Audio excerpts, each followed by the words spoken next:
You are now listening to the Business Chatter Podcast.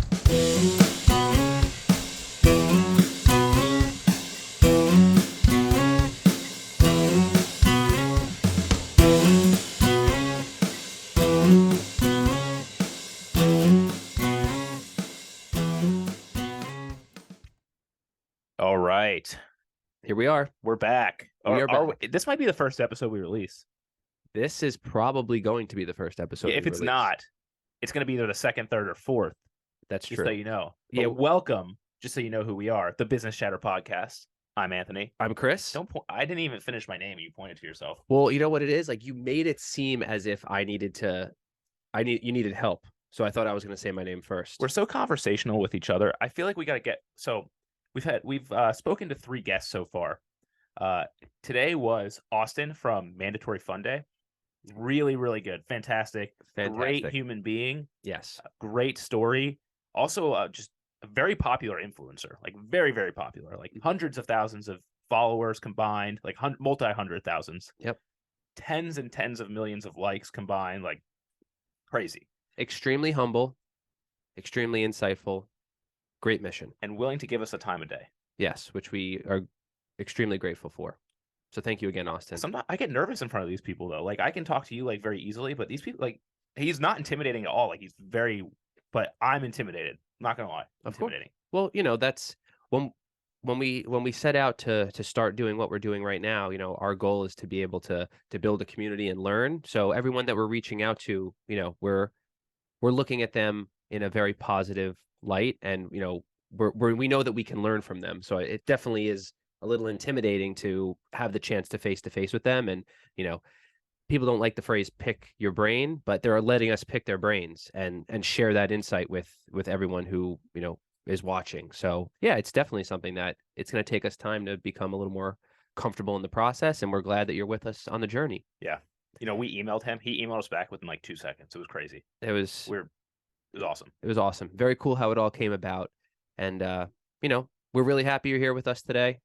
Last time I went through the intro, I took 1 second to decide if I wanted to talk about all the stuff we talk about or just one, and I got a little bit of a hard time. So you'll see that on a future episode. But we talk about entrepreneurship. We talk about startups and enterprise. We talk about value creation and everything in between. Hey, that was pretty good. But stuff outside of it, too. Well, like please tell that's them. A small spectrum. I mean, today, we're encompassing different aspects of life outside of just traditional small, medium enterprise business entrepreneurship. We're bringing the military into it. We're bringing, leveraging your career. Chris, finish my sentence. Leveraging career opportunities. We're talking about culture. We're talking about leadership, driving leadership and positive change from the inside of organizations, as well as different experiences can be shared experience. And that's going to be a theme that we'll talk about in more detail as the podcast goes on. I felt very like it was a lot. You were like very guru. That was like a very guru thing. I'm not a guru, but that was like I felt like I should have like a robe on. Maybe next time I'll do that with a robe. All right, let's jump in. Let's jump in. All right. So we are here with Austin, MandatoryFunDay.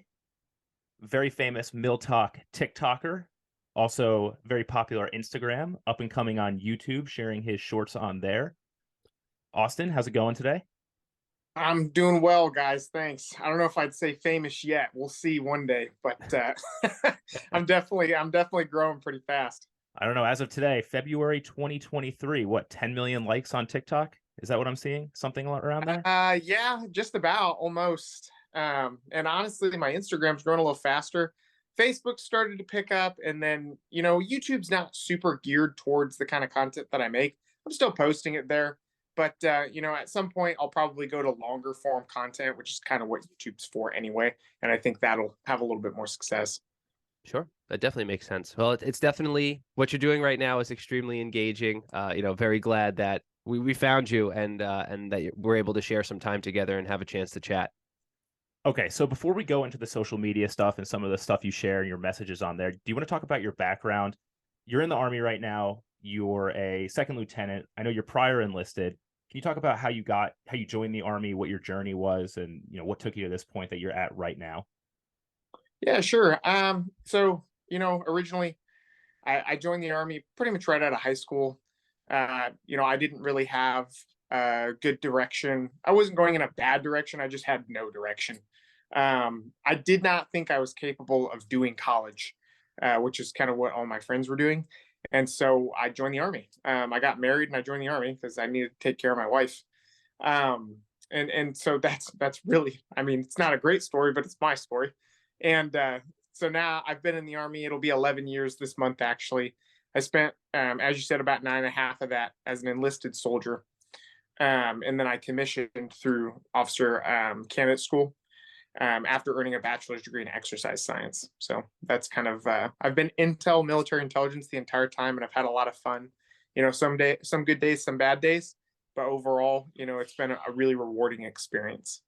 So what made you want to commission after 9.5 years enlisted? I feel like a lot of people go either way. They just kind of want to finish out the 20 or finish their careers enlisted regardless of the bachelor's degree. But what made you want to go the commission route? Yeah, so I mean, every time I've had uh, a really tough day or even a really good day, it's been an officer that's kind of influenced that. And I want to have that positive influence on people. I want to have organizational level influence, which you can do much easier as an officer. Um, Anytime I tried to give something good to my guys as an NCO, or I shouldn't say anytime, a lot of the time, somebody was there to try and stop it. Um, you know, one of the simplest things that I always wanted to do was kind of out of the norm physical training like plan, basically, where we would do things other than just like run or do circuits, the normal stuff that you do in the Army. And so as soon as I got back from OCS, that's the first thing I implemented. And we did like rock wall PT. We did jujitsu for PT a couple times, just stuff that's different. Boosts morale, gets people doing something out of the norm. And it's funny because I did it as a second lieutenant with no issues. And I tried for years as a sergeant and a staff sergeant to do something like that. And somebody always just told me no. So that was kind of cool. Well, it's funny. Your TikTok at the surface is very funny. Your skits are very funny, but I feel like they also have a deeper meaning, right? It's kind of poking at the organization as a whole, and not just the military, but any organization that has these ways that are so set in place for a reason that sometimes it's hard to understand. And Yeah. why don't we break these norms? Like, how do we do it? How do we go about it? Because when I repeat the things to you or other soldiers or civilians that don't understand this, like, it kind of sounds, it's funny. Like, it's funny, but Yeah. you're almost not joking. I mean, you're not Yeah. joking. Yeah, it's Absolutely. definitely tongue in cheek. There's an aspect of truth to a lot of it. I don't know that I'd say I'm poking fun at the Army. I'm poking a lot of fun at leaders that I would consider having, not necessarily 100% toxic behavior, but behaviors that we don't want to promote anymore in the Army. Behaviors that are selfish and self-centered. Some of the stuff that I poke fun at is definitely toxic. But the thing is, like, that's not the norm for leadership in the Army. I wouldn't say. I don't think the norm is for toxic leadership to be present in organizations. The problem is that one toxic company commander and company first sergeant can have a long lasting impact on 100 people, 200 people. A toxic battalion command team can have a significant impact on over 1,000 people, because those terms are 18 months and you have people that come and go. And so, it's not the same people at the end of the 18 months that were there at the beginning. And so with the prevalence of social media now and the rate at which information travels, I think mostly what you're seeing on the internet is the bad experiences people are having. And that's unfortunate because there's a lot of good to be had in the Army too. But yeah, I mean, I'm definitely poking fun at things that are they're just, a lot of it's just dumb, and it just doesn't make a lot of sense. But yeah, so Well, I was going to say, just speaking from the civilian standpoint, there is definitely a ton that I find very funny, extremely relatable, from a non-military standpoint, and it really does go to speak towards, there's humor there's truth in humor, and I think when you're able to get that across in the way that you do, it's very important because you can see that there's value in what you're saying, and you're pushing for things to be better. And Sure. it also speaks to some of the stuff that we've talked about, where team is so important, and like you said, if you have a leader who is maybe not pushing the team in the right direction or isn't open to positive change, it's going to have negative downstream effects that are much larger than, some of the changes, would make in a positive way. So Yeah. it's really great to see that. And, you're walking the talk, so to speak, by actually, trying to be the change and knowing that you can do that better from the inside than the outside. Yeah, it's been really cool too, because on the flip side of that, right, there's two sides. There's the leadership side, and then there's the subordinate side, and both sides have a positive and a negative like outlook. There's toxic leaders, and then there's really really good leaders. And there's also toxic subordinates and really really good subordinates. I've found that as often as an organization is the issue for a subordinate, soldier, marine, sailor, whatever, I found that their own attitude is the issue as well. Sometimes it's not the environment, sometimes it's the person. And a lot of junior troops just have a really, really negative outlook, a really low ability to control their own emotions. And I say that as somebody who had a really negative outlook for a long time and I was devoid of any ability to control my emotions. I had to work with counselors for a long time to kind of develop that. And so that's been really powerful for me. For anybody listening, seek out counselors, because even if you're not struggling, they can help you develop as an individual, as a person, as a leader, in so many different ways. But yeah, like I said, I think the norm is to have good leadership in the military. It's just a few bad apples that make it a really tough experience for some people, and it can be, if you have a bad leader for a year and a half, that's a long time. So Absolutely. Thank you so much for sharing that as well, because we definitely echo those sentiments. I really appreciate and enjoy your mindset focused videos as well. I think that that's extremely valuable, and I've learned a lot in the short time that I've been able to enjoy your content, just from really focusing on how much is in your mind and the way that you frame things, the value in that. So yeah, extremely insightful there. See, and I feel like toxic leadership in the military too is almost a compounding issue, because in the private sector, if I work for any financial firm and I have a bad boss, I can quit my job or my boss can get fired. In the 100%. military, if you're on a 4-year contract and your first 18 months are miserable, you still have 2.5 years left, where you're Yep. already kind of jaded in the mindset that, my first leader was toxic.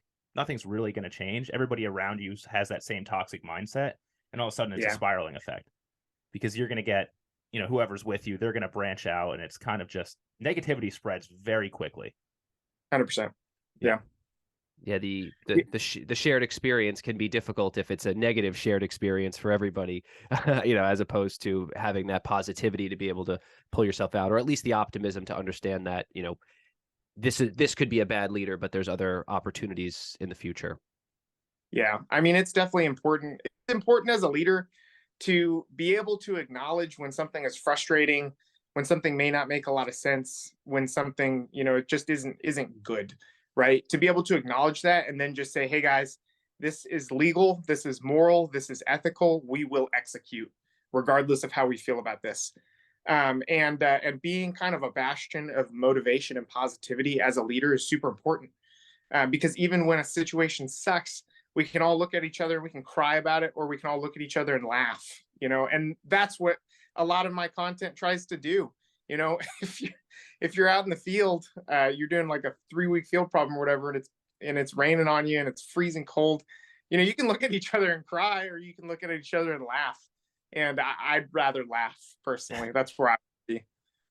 So, all right, I want to dig into your content a little bit now that you bring it up, because I feel like we haven't touched on it a lot. I have a personal favorite set of skits that you do, but I'm curious. I like the veteran Tim and Dave ones, just Yeah. because when I first started watching your channel, so I'm doing my MBA at NYU, and I'm not going to name anybody's name, but I have a classmate who's a former captain in one of the branches of the armed services. And one of the first times I interacted with him, we were outside and there was somebody smoking near the building, like probably 50 feet away. He's like, "You're not allowed to smoke within 100 feet of campus." Like, I have to say something to this person. It's like, "You don't have to say something to them." I was like, "You don't." He's like, "I have to say something to them. It's against the rules. They can't smoke here." I was like, "Oh my God, like, don't say anything to them." And he like marches off. He's like, rushes around the corner. He comes back like a few minutes later. He's like, "All right, I told them they're never going to smoke here again." I was like, "Oh my gosh, like, what did you say to this person?" Like, Yeah. I was like that. And just watching your veteran Tim and Dave skits, I was like, that's very relatable from the interactions that I've had with him. Yeah, it's funny. Like they're parody, they're caricature, but there's some element of truth. My buddy, obviously, I'm still active duty, but I've heard a lot of stories, and I can just imagine. I can just imagine how certain veterans would be in the workplace. There's a lot of good qualities that you can glean from the military. A lot of good qualities, and then there's not some not so good ones. A lot of veterans, they don't want to mind their business. And hey, at the end of the day, if the rule's 100 feet, you better be 100 feet, man. Rules is rules. That was it. So the guy's not wrong, even if you wouldn't have gone about it that way. But yeah, that's funny. I was like, we're in New York City right now. Like, I don't think you're going to stop people from smoking outside. It's going to be you're going to be here a long time. Yeah.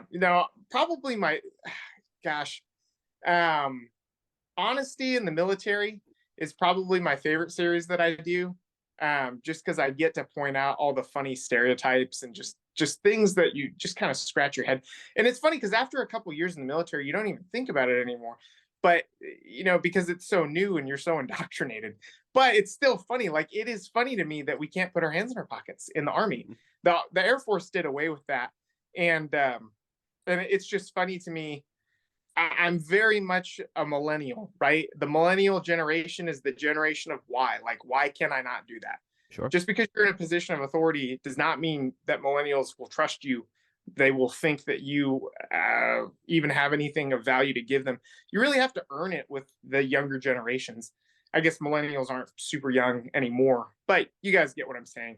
Definitely. Millennials and younger seem to almost have an inherent distrust with authority, and you really have to work to earn those guys' trust.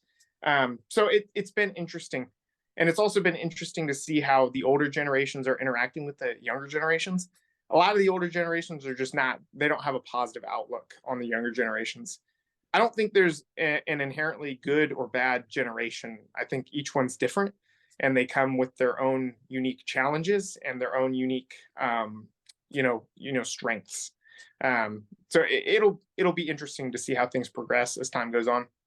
Absolutely. Yeah, everyone's trying to figure it out in their own way, so to speak. And definitely, I think that also speaks back to the change element.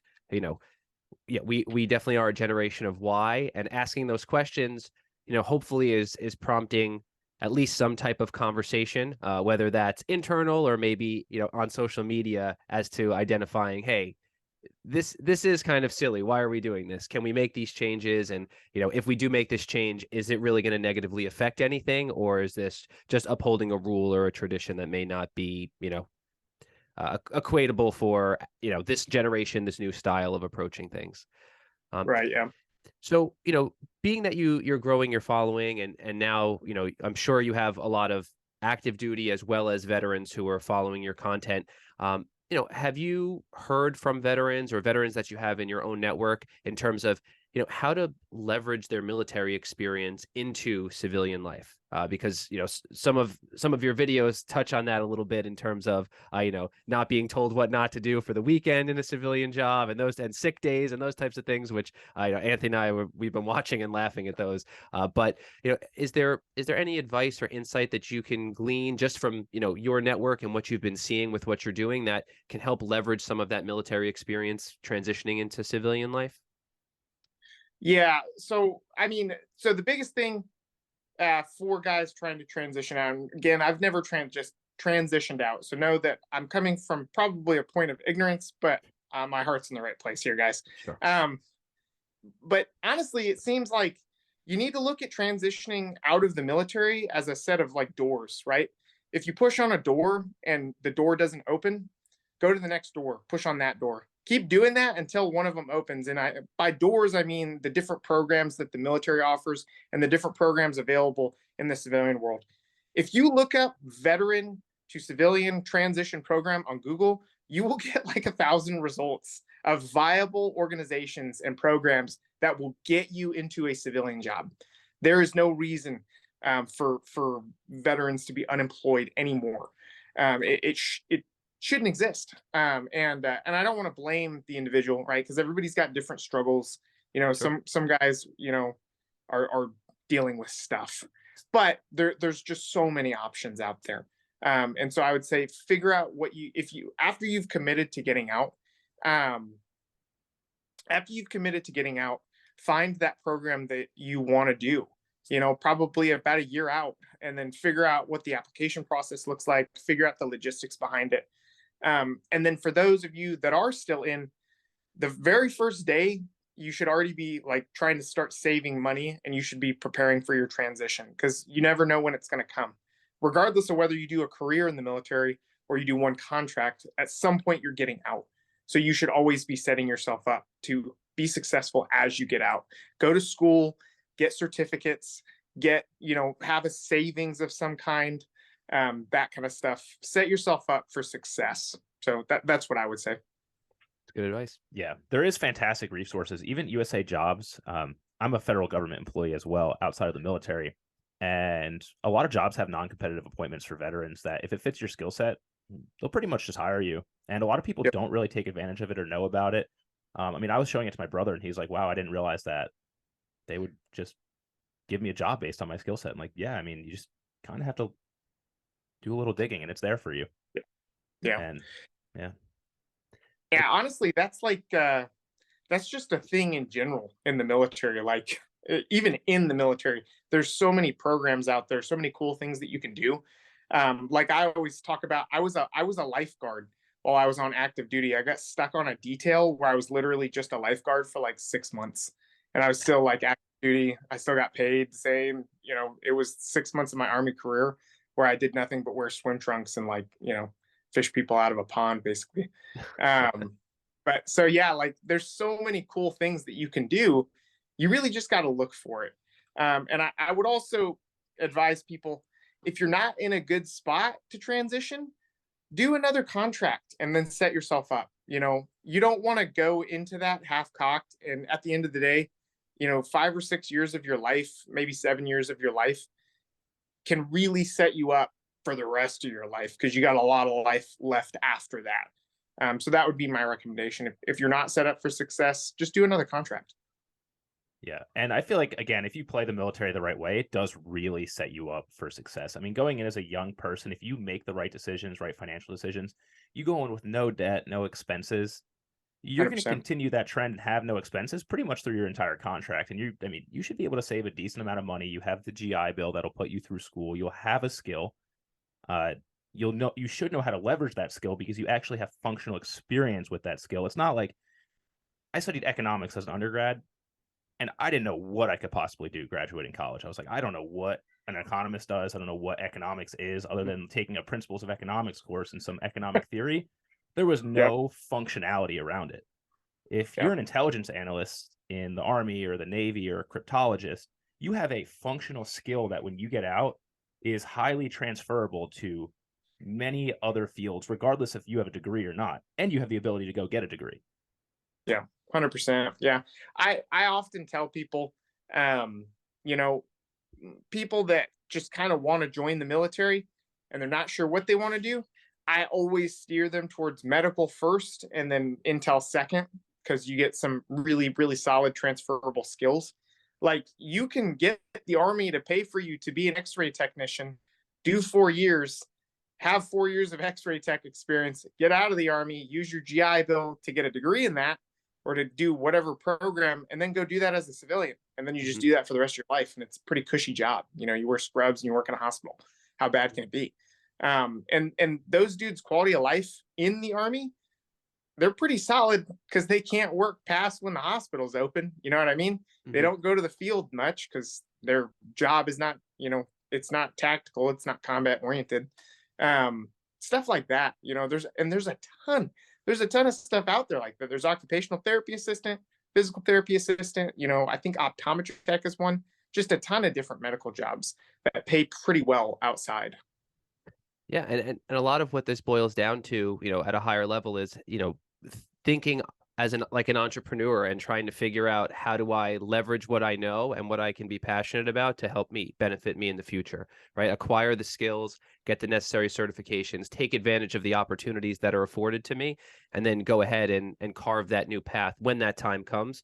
Um, you know, uh, Before we do wrap up, I just want to kind of take it back a little bit to the influencer side, but also the leadership side. You know, what has been the biggest learning or lesson that you've had so far since you started posting content and really, have this mission of wanting to make positive change and utilize your position as a leader and your ideas for leadership? What is the biggest lesson that you've learned from that so far? Probably the biggest lesson I've learned is that there's a ton of people that feel exactly like I do about a lot of issues, and they either don't feel heard or they don't understand certain things, right? So, the people that don't feel heard are the ones that are actually going through something that they shouldn't have to be going through. And those are the people that are like getting kept at work until 9 o'clock at night with no explanation. Mhm. If that is you as a leader, if you're doing that to your dudes, you are incompetent and you have no ability to manage personnel or time. There's no reason for that. When something needs to get done, we all got to stay late. But if that's the norm, that's a leadership problem. Mhm. And I've been both on the receiving end of that, and then I've been a leader that had to end up keeping people late. And I can count on one hand how many times I've had to do it, because I manage time. And then there's also people that the other side is people that don't understand, right? So my favorite example of that is a video I made where I make fun of the fact that dudes in the military will work on a $10 million tank, but they can't have a toaster in their barracks room. And people were like, "Oh yeah, LT's on our side. He wants us to have toasters in the barracks room." And so explaining to people that no, because if you give 100 guys in the army a toaster and you put them in a barracks, one of them will burn down the barracks. You know what I mean? So sometimes rules are there not for the masses. They're there for the one, right? They're Sure. there for that one guy who just can't get it together. Yep. Who's going to try and cook a slice of pizza in a toaster. And so that's been really fun too, kind of explaining that leadership side and seeing the light turn on for some people like, oh my gosh, this makes sense now. So that's been cool too. I really do try and play both sides, to the best of my ability. I'm still learning. I've been in the army for 11 years, which to a lot of people is a decent amount of time, but I'll never stop learning. And so I'm learning myself too. So, but I do try and help people to the best of my ability. I mean, that's a great mindset to have, and absolutely pulling back the curtain on leadership for those who haven't been in that position before is extremely valuable. That's definitely leaving the door open once you walk through it to give others the opportunity to, at the very least, learn, but hopefully, learn something that's actionable for them moving forward to be able to manage how to navigate, some of the issues that are a little more difficult. Sure. All right. So I think we'll wrap it there. You were incredible. Your insight is fantastic. It's relevant to not only individuals that are serving in the military or have served in the military, but pretty much to anybody. I think they're just general lessons that are highly utilizable in any field. I don't think there's like a spectrum of relevance that it doesn't encompass. So we really appreciate it. Yes.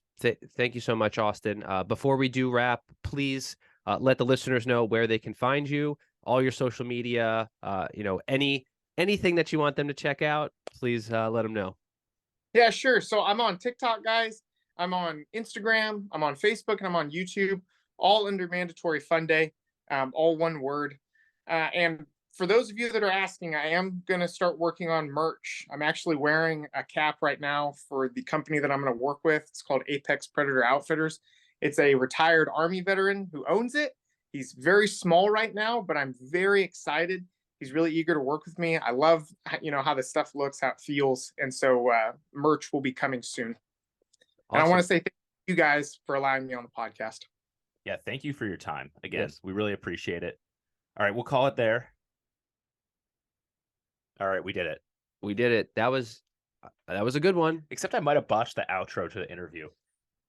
Well, I mean, there was a point where you were just like, okay, we're done.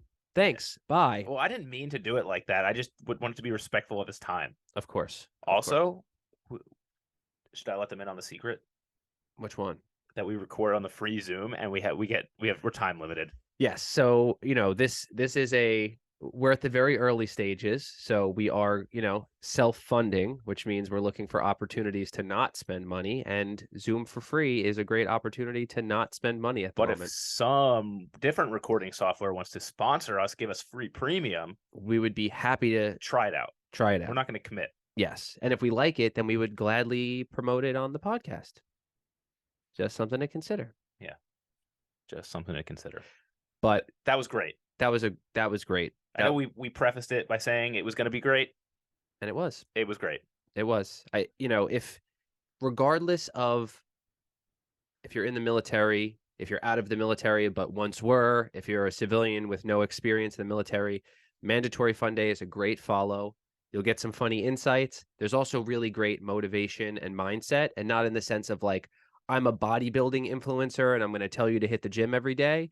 It's actionable ways to control your mind and understand that a lot of what goes on up here is what's going to dictate the way that you act and react to things. And I've gained a lot of value from viewing that and being able to internalize that. So, anecdotally, I would highly recommend it, but certainly from the influence and followers that Mandatory Fun Day has gained, there's certainly something to be said about what he's putting out there. Yeah, it's incredibly highly relatable. It's not just mindless social media feed. Agreed. It's fantastic. Absolutely. And I think he kind of pushed, we've talked to a few other people at this point, and he's really said similar things to the other individuals we talked to that have been successful, in terms of what it takes to lead an organization, understand other people, how to deal with other people and their emotions and understanding them. So I thought it was really just important to see that kind of all these people that we deem as successful and role models to us all think in a very similar manner. Absolutely. Which is good to see, that we're not, hopefully not misguided. Exactly. And they, at the end of the day, they're real people, right? There's an empathy that's part of the way that they approach things. There's absolutely an authenticity, and there's an accountability, right? At the end of the day, they're responsible for themselves. They understand that, and they need to know when to have hard conversations, when to push, when not to, and to understand where their, failings may be or weak points are. But at the same time, they're not concerned about, the opinions of others in the sense of it not being constructive.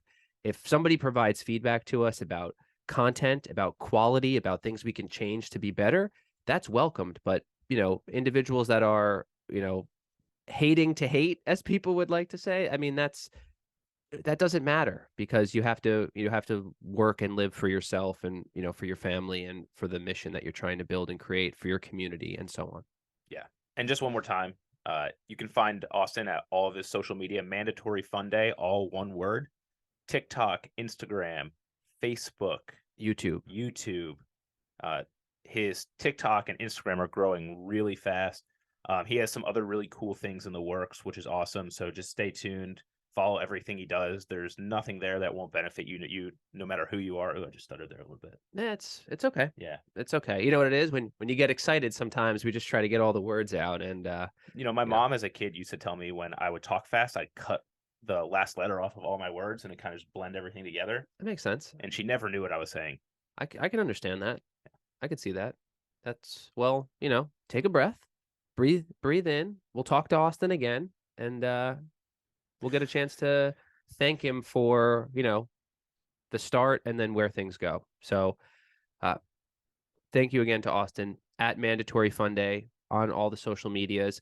He also does have a link tree through his Instagram where there's some cool stuff that he carries in his bag for workouts and those things. So if that's also something that you're interested in. Including American flag chubbies I saw in there. Ooh. Yeah. Nice. Can't go wrong with them, no matter who you are. That's right.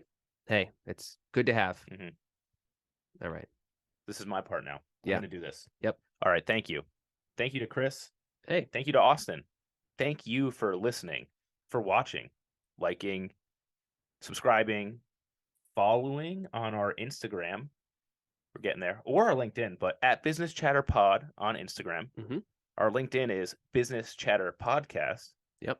Really growing our professional network as I've been pushing. Yes. We have a few followers on there. Yep. And, hopefully we'll continue to see that go in the right direction. Yeah. Way to cut me off. I wasn't finished with my part yet. Oh, let me guess. You're going to talk about the email now. Yeah. So if you have any ideas for a show or guests or want to give us feedback, positive or negative, Constructive. yeah, Let's reframe. please Constructive feedback. send us an email at host@businesschatterpod.com. Chris, say the slogan. Hold on. Before we do that, thank you so much for your time. No, it's we will respond. Oh, we will respond, of course. Yeah, that's Oh, I thought you were saying the other slogan. Oh, I don't even know what the other slogan is. Yeah, that's why I say it. Yeah. All right. Well, we will respond. If you reach out, we will respond. We really do appreciate it. And thank you for your time, right? We're very grateful. We know that you're busy and your time is valuable. Thank you for sharing it with us. We're the Business Chatter Podcast. Consider us your crash course on value creation through the words of individuals who have done it before. That's right. We'll see you next time. Bye-bye.